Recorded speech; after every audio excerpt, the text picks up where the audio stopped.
Hi everyone, कैसे हैं आप लोग।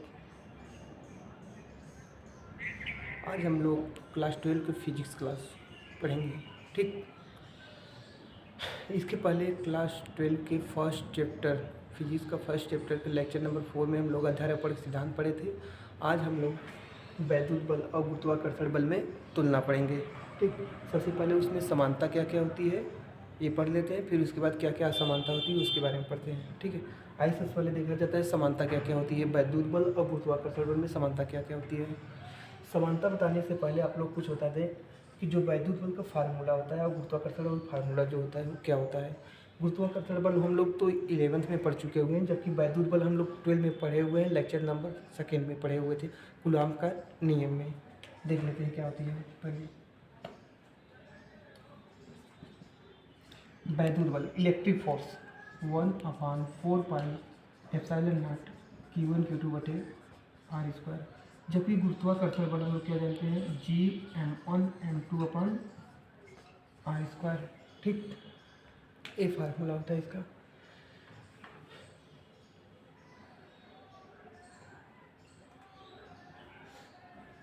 सबसे पहले आप लोग देख लीजिए कि जो वैद्युत बल है और गुरुत्वाकर्षण बल है, दोनों में क्या है, दोनों में r² डिवाइड में है। मतलब क्या, और r है क्या, वैद्युत में जो r है वो दोनों आवेशों के बीच की दूरी है। यहाँ लिख दे रहे हैं Q1, r डिस्टेंस कितना है Q2। इसमें M1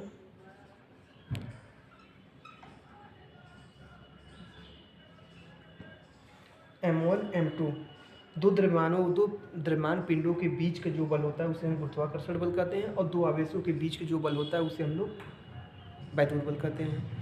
इसमें क्या होता है, दोनों आवेशों के बीच की दूरी r हम लिए थे, इसमें भी दोनों द्रव्यमानों के बीच की दूरी r लिए थे। दोनों में क्या होते हैं, r² क्या होते हैं, वैद्युत बल और गुरुत्वाकर्षण बल दोनों बल क्या होते हैं, दोनों क्या होते हैं, दूरी के वर्ग के व्युत्क्रमानुपाती होते हैं। इस प्रकार से हम कह सकते हैं कि दोनों बल क्या करते हैं, व्युत्क्रम वर्ग के नियम का पालन करते हैं। एक टॉपिक ये हो जाएगा, पहले सब समझ लेते हैं फिर उसको नोट कर लेंगे। ठीक है, पहले पूरा समझ लेते हैं। एक ये हो गया कि दोनों क्या करते हैं, व्युत्क्रम वर्ग के नियम का पालन करते हैं। दूसरा क्या हो जा रहा है, दूसरा क्या, इस संरक्षी बल। देखिए, आवेश को हम लोग क्या कर सकते हैं, आवेश को नष्ट कर सकते हैं नहीं, एक रूप से दूसरे रूप में। आवेश को हम विद्युत में चेंज करते हैं, करंट में चेंज कर सकते हैं, यही ना। तो आवेश को हम लोग क्या कर सकते हैं, एक रूप से दूसरे रूप में परिवर्तित कर सकते हैं, जिसमें हम लोग पढ़े हुए भी हैं आवेश संरक्षण सिद्धांत। आवेश को नष्ट नहीं किया जा सकता है। तो जब आवेश को नष्ट नहीं किया जा सकता तो फिर क्या होता है, वैद्युत बल क्या हुआ, संरक्षी हुई। आवेश क्या हुआ, आवेश संरक्षण सिद्धांत पढ़े हुए, तो आवेश संरक्षण सिद्धांत जब पढ़े हुए आवेश को नष्ट नहीं किया जा सकता, तो इस प्रकार से देखा जाए कि वैद्युत बल में आवेश आता है। इसके फार्मूला में देख लीजिए, वैद्युत बल में क्या होते हैं, आवेश है। इस प्रकार से हम कह सकते हैं वैद्युत बल संरक्षी बल है। इसी प्रकार से द्रव्यमान को भी नष्ट नहीं किया जा सकता। जैसे द्रव्यमान ऊर्जा संरक्षण का सिद्धांत पढ़े हुए हैं, द्रव्यमान ऊर्जा में क्या हुआ था, द्रव्यमान को नष्ट नहीं किया जा सकता है, बट एक रूप से दूसरे रूप में बदला जा सकता है। जैसे द्रव्यमान को ऊर्जा के रूप में बदल दिया जा सकता है। जब द्रव्यमान, जैसे हमारा ही मान लीजिए, सपोज कर लीजिए, आपका ही मान लीजिए कि द्रव्यमान जब कम होने लगता है तो द्रव्यमान कहाँ जाता है, किसी कार्य करने में चला जाता है। ठीक, मतलब ऊर्जा के रूप में वो नष्ट हो जाता है।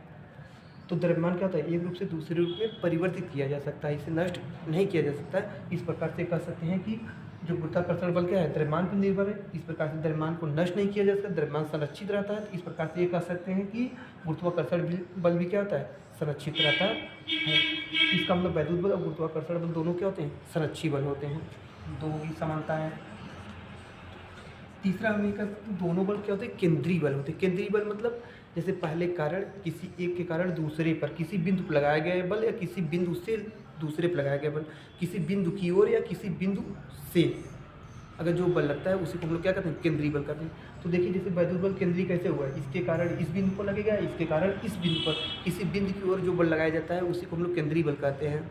या किसी बिंदु से लगाया जाता है, बिंदु, देखिए, किसी बिंदु की ओर या किसी बिंदु पर अगर बल लग रहा है तो उसे हम केंद्रीय बल कहते हैं। ऐसे भी है, इसके द्वारा इस पर या इसके द्वारा इस पर बल लगता है। ठीक, तो दोनों कौन से बल हैं, केंद्रीय बल होते हैं।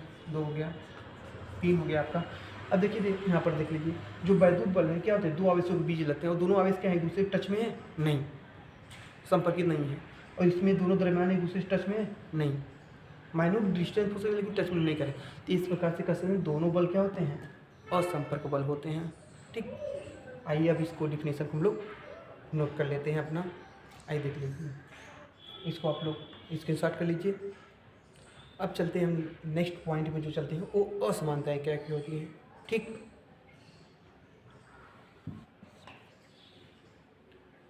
आइए देखते हैं असमानताएं क्या क्या होती हैं। जो पहला पॉइंट आप लोग का असमानताएं हैं वो कौन सा है, देखिए पहले असमान आपका असमानता क्या है। देखिए वैद्युत बल का हम लोग फार्मूला क्या होता है, वैद्युत बल का सूत्र इतना होता है, जबकि गुरुत्वाकर्षण बल का कितना होता है, गुरुत्वाकर्षण बल का सूत्र इतना होता है। यह असमानता हुई क्योंकि ये इसका फार्मूला और इसका फार्मूला दोनों क्या है, चेंज है, इसलिए क्या हुई, असमानता हुई। एक असमानता हो गई। जो दूसरा पॉइंट है आपका, दूसरा असमानता आपका है एफ ई मतलब इलेक्ट्रिक फोर्स। वैद्युत बल में जो वैद्युत बल फार्मूला यह था, इसमें 1/4πε0 मान कितना था, इसके पहले लेक्चर क्लास में बताए हुए थे। कितना होता है, 9 न्यूटन मीटर स्क्वायर प्रति कूलम्ब स्क्वायर होता है। जबकि गुरुत्वाकर्षण बल देखा जाए, ये जो गुरुत्वाकर्षण बल का फार्मूला, इसमें इस कांस्टेंट जो गुरुत्वाकर्षण नियतांक होता है, इस जी का मान कितना होता है, 6.67 × 10⁻11 न्यूटन मीटर स्क्वायर प्रति किलोग्राम स्क्वायर होता है। 11th में हम लोग पढ़े हुए हैं। ठीक, दो असमानता हो गई। तीसरी जो असमानता आपका है,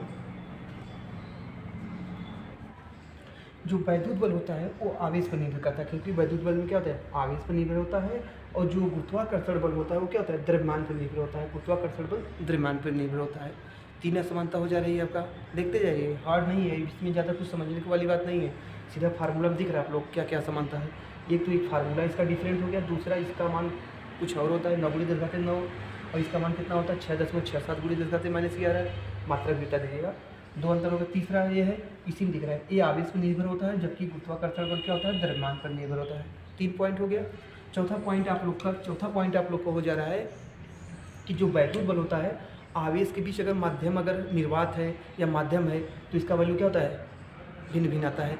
जबकि गुरुत्वाकर्षण बल के बीच में क्या होगा, माध्यम रख दीजिए या माध्यम नहीं रखें, कुछ भी रख दीजिए, इसके मान में क्या होता है, कोई चेंजेबल, कोई परिवर्तन नहीं होता है। इस प्रकार से हम कह सकते हैं जो वैद्युत बल होता है दोनों आवेशों के बीच के माध्यम पर निर्भर करता है, जबकि गुरुत्वाकर्षण बल माध्यम पर निर्भर नहीं करता है। ठीक, नोट कर लेते हैं। जो वैद्युत बल होता है, देखिए जो वैद्युत बल, देखिए आप पहली बात आप लोग सुनिए, आवेश का मान क्या होता है, आवेश का मान धनात्मक भी हो सकता है, ऋणात्मक भी हो सकता है। जब आवेश धनात्मक ऋणात्मक हो सकता है तो वैद्युत बल भी धनात्मक ऋणात्मक हो जाएगा। जबकि क्या होता है, द्रव्यमान क्या होता है, द्रव्यमान हमेशा धनात्मक ही होता है। ये बहुत होगा, जीरो होगा या तो धनात्मक होगा, माइनस तो होगा नहीं। तो इस प्रकार से क्या होता है, गुरुत्वाकर्षण बल भी क्या होगा, केवल धनात्मक होगा या शून्य होगा। तो इस प्रकार से हम कह सकते हैं वैद्युत बल धनात्मक ऋणात्मक हो सकता है, जबकि गुरुत्वाकर्षण बल केवल धनात्मक होता है। एक अंतर ही हो जाएगा। जो इसका छठवां डिफरेंट है वो आपका है कि जो वैद्युत बल और गुरुत्वाकर्षण बल दोनों क्या होते हैं, वैद्युत बल और गुरुत्वाकर्षण बल से क्या होता है, वैद्युत बल गुरुत्वाकर्षण बल से क्या होता है, मजबूत होता है, मतलब स्ट्रांग होता है, प्रबल होता है। अभी इसका एग्जाम्पल भी बताएंगे, पहले यहाँ लिख लेते हैं। वैद्युत बल क्या होता है, जो एफ होता है, एफ जी से क्या होता है, ग्रेटर होता है, मजबूत होता है, प्रबल होता है। ओके, ये आपका 6 हो गया। 7 जो है, देखिए वैद्युत बल आवेश क्या होते हैं, धनात्मक भी हो सकते हैं, ऋणात्मक, दोनों धनात्मक यदि हुए तो दोनों के बीच कौन सा बल लगेगा, प्रतिकर्षण बल। ये दोनों क्या हुए, ऋणात्मक, एक धनात्मक एक ऋणात्मक हुआ तो दोनों के बीच कौन सा बल लगेगा, आकर्षण। भिन्न भिन्न हुए, कह लीजिए कि पहला प्लस दूसरा माइनस, या पहला माइनस दूसरा प्लस, तो उनके बीच आकर्षण बल। ये दोनों प्लस प्लस या माइनस माइनस हुए तो प्रतिकर्षण बल लगेगा। इस प्रकार से वैद्युत बल क्या हो सकता है, आकर्षण व प्रतिकर्षण बल हो सकता है, दोनों हो सकता है। एक टाइम एक ही होगा, या तो आकर्षण हो गया तो प्रतिकर्षण, दोनों साथ ही थोड़ी होगा। जबकि क्या होता है, गुरुत्वाकर्षण बल क्या होता है, केवल आपका क्या होता है, आकर्षण बल होता है। गुरुत्वाकर्षण बल केवल आकर्षण, क्योंकि जो ग्रेविटेशनल फोर्स था, कोई पिंड हम क्या करेंगे, ऐसे छोड़ देंगे, अगर फ्रीली अगर के मुक्त रूप से छोड़ देंगे तो क्या होता है, अर्थ पे ही गिरता है। इसका मतलब क्या, वो अट्रैक्ट करता है पृथ्वी और इस वस्तु के बीच में क्या होता है, आकर्षण बल। इसी को हम लोग क्या करते हैं, गुरुत्वाकर्षण बल बोलते हैं। गुरुत्वाकर्षण बल केवल आकर्षण बल होता है, जबकि वैद्युत बल क्या होता है, आकर्षण प्रतिकर्षण दोनों हो सकता है। इस प्रकार से हम लोग का ये टॉपिक, हम लोग को वैद्युत बल और गुरुत्वाकर्षण बल में जो तुलना था कंप्लीट होता है। इसे कंप्लीट करिए आप लोग और नोट्स बनाते जाइए। ठीक, नेक्स्ट टॉपिक हम लोग का आता है वैद्युत बल रेखाएं। लेकिन वैद्युत बल रेखाएं बताने से पहले आपको बता दें, जो हम बोले थे वैद्युत बल और गुरुत्वाकर्षण बल क्या होता है। वैद्युत बल क्या होता है, प्रबल होता है। गुरुत्वाकर्षण बल से कैसे प्रबल होता है, कुछ बोले थे अभी एग्जाम्पल आप लोग को बताएंगे, तो कुछ बता दे रहे हैं, नोट कर लीजिए उसे आप लोग। देखिए, दो प्रोटॉनों के बीच में अगर देखेंगे, जो वैद्युत बल होता है गुरुत्वाकर्षण बल से क्या होता है, अधिक होता है। पहले बता दिए वैद्युत बल गुरुत्वाकर्षण बल से मजबूत होता है, प्रबल होता है, लेकिन कितना प्रबल होता है ये कन्फर्म नहीं है। अब डिपेंड करेगा दोनों आवेशों पर या दोनों पिंडों पर डिपेंड करेगा, कैसा पिंड है। तो दो प्रोटॉन यदि है, एक प्रोटॉन और दूसरा यहाँ रख लीजिए, दो प्रोटॉन अगर रहेंगे तो उनके बीच में जो वैद्युत बल होता है गुरुत्वाकर्षण बल से 10⁻36 गुना अधिक होता है। गुरुत्वाकर्षण बल से 10⁻36 गुना अधिक होता है, या F/G बराबर 10⁻36 ये भी लिख सकते हैं, इतना होता है। जबकि दो इलेक्ट्रॉनों के बीच अगर ये देखा जाए बल,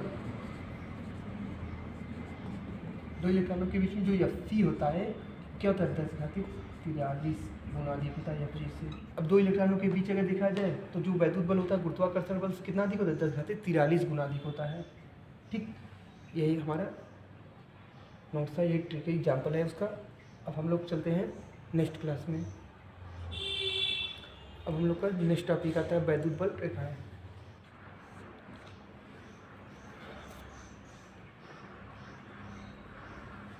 देखिए, जो वैद्युत बल रेखाएं होती है, वैद्युत बल रेखाएं हमारा टॉपिक है। जो वैद्युत बल रेखाएं होती हैं क्या होती है, देखिए यहाँ पर कोई डायग्राम बना दें, फिर उसके बाद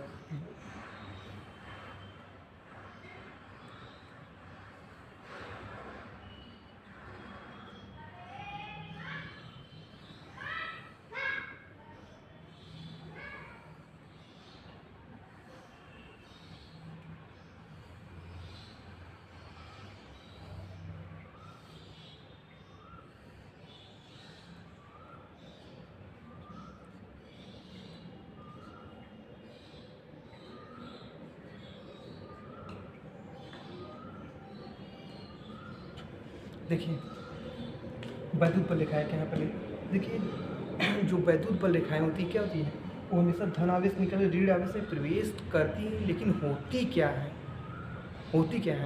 वैद्युत बल रेखाएं एक प्रकार की काल्पनिक रेखा है। काल्पनिक रेखा मतलब जिसे हम कल्पना कर सकते हैं, दिखाई नहीं देगा, दृश्य है वो, दिखाई नहीं देगा, उसकी कल्पना कर सकते हैं। हाँ, इस तरीके से, जैसे देखिए वैद्युत बल रेखाएं बोली इस तरीके से इस दिशा में जाती हैं, प्लस से निकलती हैं, हमेशा धन आवेश से निकलती हैं। जो आवेश होता है धन आवेश से निकलती है, हमेशा ऋण आवेश में प्रवेश करती है। अगर दो आवेश रखे गए हैं, एक धन और एक ऋण है, तो धन से हमेशा निकलती हैं, ऋण में अगर दोनों धन है तो क्या होता है, दोनों से निकलती हुई प्रतीत होंगी और निकलती है, लेकिन दिखाई नहीं देंगे। अभी आपको आगे वैद्युत क्षेत्र पढ़ाएंगे, और इसी वैद्युत बल रेखा को वैद्युत क्षेत्र रेखा भी बोलते हैं। अभी आगे हम वैद्युत क्षेत्र पढ़ाएंगे तो उसमें कन्फर्म हो जाएगा ये रेखा करती क्या है आखिर। सबसे पहले यहाँ समझ लेते हैं, इसका डिफिनीसन ही समझ लेते हैं, वैद्युत बल रेखाएं या वैद्युत क्षेत्र रेखाएं क्या होती हैं या किसे कहते हैं।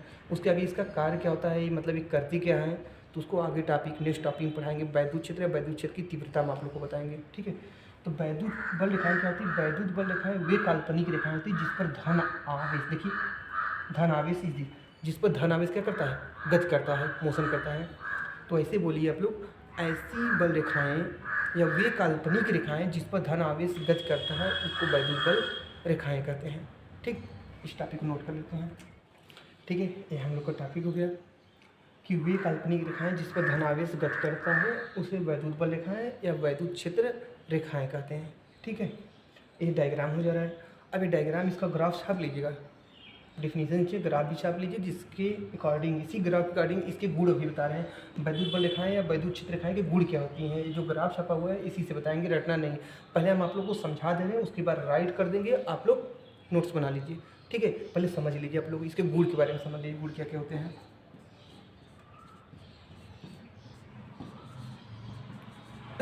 ध्यान दीजिए, सबसे पहले देखिए वैद्युत बल रेखाएं का, वैद्युत बल रेखाएं धन आवेश से निकलती हैं और ऋण आवेश में प्रवेश करती हैं। और ये भी ध्यान दे लीजिए कि इसमें प्रतीत तो नहीं हो रहा है, दिखाई तो नहीं दे रहा है, लेकिन जब भी निकलती हैं लंबवत निकलती हैं। मतलब क्या होती है, धन आवेश से हमेशा 90 डिग्री निकलेगी और इसमें एंट्री करने लगेगी। ऋण आवेश में जब प्रवेश करती हैं रेखाएं तो 90 डिग्री पर ही, मतलब लंबवत प्रवेश करती हैं, 90 डिग्री में लंबवत। तो ऐसे बोल सकते हैं जो वैद्युत बल रेखाएं होती हैं वो धन आवेश से लंबवत निकल कर ऋण आवेश में लंबवत प्रवेश करती हैं, एक हो जाएगा। दूसरा है देखिए यहाँ पर वैद्युत बल रेखाएं एक दूसरे कभी काटी हैं? देखिए 1 2 3 ऐसे तमाम रेखाएं अनंत रेखाएं हैं, एक दूसरे काटती हैं? नहीं काटती। क्यों नहीं काटती? अभी लास्ट में हमको बता रहे हैं इसी में। दूसरा ये पॉइंट लिख दीजिए, वैद्युत बल रेखाएं एक दूसरे को कभी नहीं काटती हैं। 2 पॉइंट हो जाएगा। ये समझ लीजिए क्यों नहीं काटती हैं। पहले तीसरा पॉइंट देख लीजिए आप लोग, जो वैद्युत बल रेखाएं कि अगर किसी बिंदु पर हम लोग किसी बिंदु पर अगर स्पर्श रेखा इसे खींचिए, देखिए स्पर्श रेखा जो एक बिंदु पर काटती है उसे स्पर्श रेखा, जो 2 बिंदु पर काटती है उसे छेदक रेखा। देखिए जो रेखा हम खींचे कितने बिंदु से? एक बिंदु पर टच की हुई है, काटी हुई है, तो ये स्पर्श रेखा। जो एक बिंदु पर काटी हुई उसे क्या कहेंगे? स्पर्श रेखा कहते हैं। जो स्पर्श रेखा होती है वो क्या होती है? वैद्युत क्षेत्र की दिशा को प्रदर्शित करती है। और कहाँ? उस बिंदु पर। अब कहेंगे इस बिंदु पर क्या होगा? इस बिंदु पर देखेंगे तो इस बिंदु पर स्पर्श रेखा ऐसे जाएगी, तो वैद्युत क्षेत्र की दिशा इधर हो जाएगी। ठीक है, प्रत्येक बिंदुओं पर जो स्पर्श रेखा क्या होती है? स्पर्श रेखा की जो दिशा होती है भिन्न भिन्न होती है। इस प्रकार से प्रत्येक बिंदु पर वैद्युत क्षेत्र की दिशा क्या होती है? भिन्न भिन्न होती है। ठीक है, और जब ये रेखा एक दूसरे को जब काट देंगी, जैसे एग्जाम्पल मैं यहाँ बता दें आप लोग को, जैसे देखिए एक रेखा ऐसे जा रही है, एक रेखा ऐसे चली गई, अगर एक दूसरे को काट देगी तो इस बिंदु पर एक स्पर्श रेखा ए हो जाएगी, ये एक वैद्युत क्षेत्र दिशा। और उसी बिंदु पर इस रेखा पर जो ये रेखा जो आई है, इस पर जब स्पर्श रेखा खींचेंगे ऐसे आएगा, ये वैद्युत क्षेत्र दिशा इधर हो जाएगी। तो एक ही बिंदु पर 2 वैद्युत क्षेत्र की दिशा असंभव है। एक बिंदु पर केवल एक ही वैद्युत क्षेत्र की दिशा होती है। इस प्रकार से क्या करें? अगर यदि एक दूसरे की रेखाएं काटी तो एक ही बिंदु पर 2 वैद्युत क्षेत्र की दिशा प्रदर्शित करेगी है, जो कि असंभव है। इस प्रकार से हम कह सकते हैं कि जितनी भी रेखाएं होती हैं एक दूसरे को कभी नहीं काटती हैं। 2 पॉइंट हो गया। तीसरा पॉइंट क्या है? यही लिखेंगे, वैद्युत बल रेखाओं के किसी बिंदु पर खींची गई स्पर्श रेखा उस बिंदु पर वैद्युत क्षेत्र की दिशा को प्रदर्शित करती है। 3 पॉइंट हो गया।